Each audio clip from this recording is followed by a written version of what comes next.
Hey everybody, welcome back. My name is Abby. I'm with Fitness is Medicine. Today we're going to do another great workout you can do in your home. Minimal equipment, minimal space, and easy to follow directions. We're going to do a whole body workout. So remember to come into these workouts warmed up and ready to move. 5 to 10 minutes of a cardio workout just to get your heart rate up a little bit, get your muscles and joints warmed up and ready for movement, and your mindset ready for movement. Okay, today we're going to need some different weight dumbbells. So you kind of want a heavy, a medium, and a lighter weights. I'm going to start with one heavier dumbbell and a bench. If you don't have a workout bench, you can use the side of your sofa, the side of your bed, maybe a coffee table if that works out, or you can even pull a couple kitchen chairs close together. We're going to do a one kneeling, one arm row to start. So what I want is the same side knee and arm on the bench. So you can put one hand right up at the end. Good back, flat back here. So not here, rounding, flatten out that back, tighten that tummy, head in neutral here. Take that weight just right off to the side, don't drop it. I want it level, your shoulders level. You're gonna raise that weight, one, drive that elbow towards your ceiling. Squeeze that same side shoulder blade towards your spine. Breathe, keep your tummy nice and tight. 7, 8, nice and slowly on the way down. 9 and 10.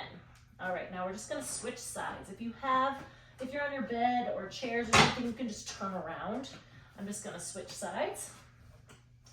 Remember, tummy nice and tight, flat back, driving that elbow towards the ceiling.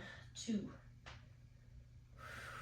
Keeping your head in neutral. It's really easy to kind of want to look up or look down, make sure you're in good form, and that's okay. You can check it, but then go straight back to neutral. Remember, when you drop that, your shoulders are staying level. 9 and 10. All right, good. I'm gonna push my bench out of my way now.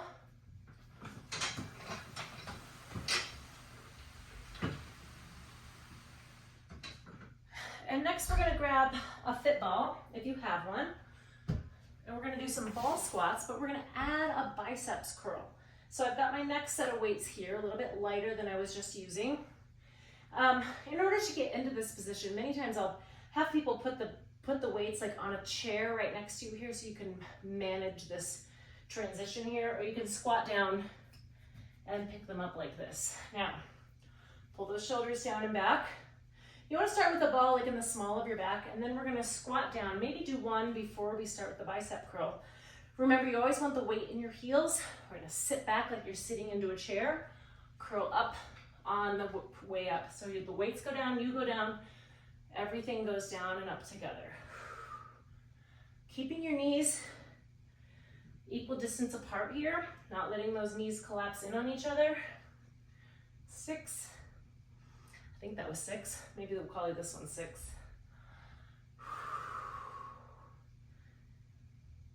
Working a lot of different muscles here. As you come up here, squeeze those glutes. Let's just do 2 more. And 10. All right. Let that ball drop. And then I'm going to rack these weights. We don't need that quite that heavy again. Next, we're going to lower down to your hands and knees. So you want your hands directly beneath your shoulders, your knees directly beneath your hips. We're going to do a bird dog crunch. So what that looks like is you're going to do all one side. When you reach out into that bird dog, then you're going to bring your knee and your elbow towards each other. So we're adding a little bit of a core crunch here. 4, keeping your head in neutral here. When you reach out, your toes or your heels and your fingers are reaching opposite.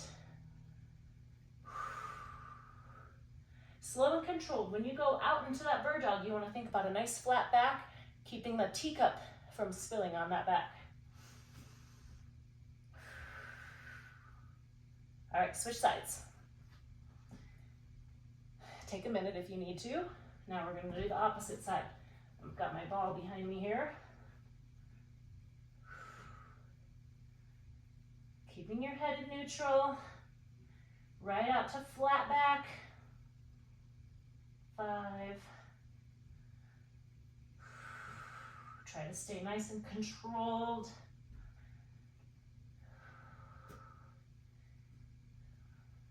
Keep breathing. Don't hold your breath. 10. Okay, good. Rest.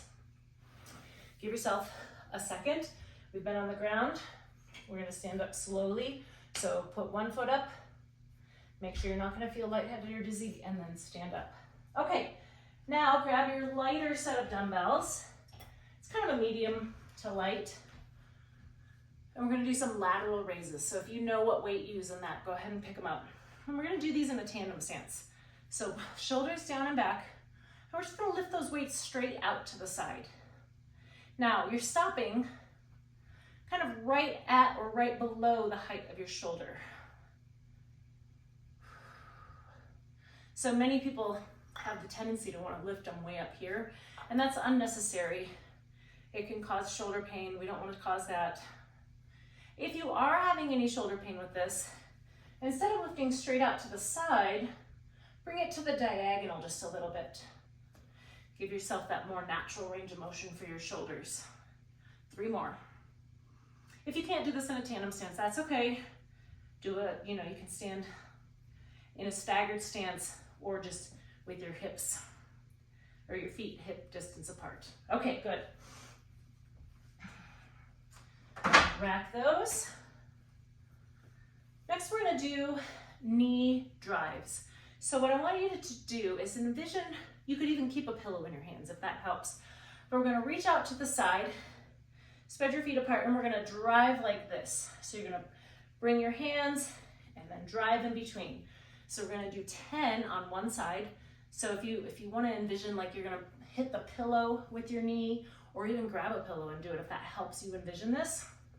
All right, we're gonna get started here. 1, 2. We're kind of doing this a little bit quickly. It's a kind of a power move. 6, 7, 8, 9, 10. All right, now we're gonna switch sides. So reach out to the opposite side. 1, 2, keep breathing.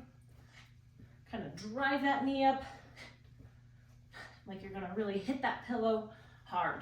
Okay.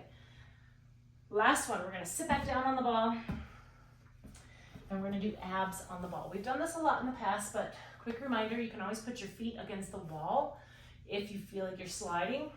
I like to come forward just a little bit on the front of the ball, put my heels kind of drive, my legs are bent, shoulders down and back.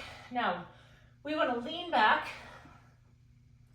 and then not come all the way up. So we want to keep that range of motion limited, but not, so when you come up, it disengages your core. We want to keep that core engaged throughout the exercise. So lean back and come forward, but not all the way. Now you can keep your hands here, or you can put your hands on your legs like this, keeping your back flat though. So don't round, and also try not to dip back with your shoulders. You want to think about a nice flat back, stopping on that diagonal.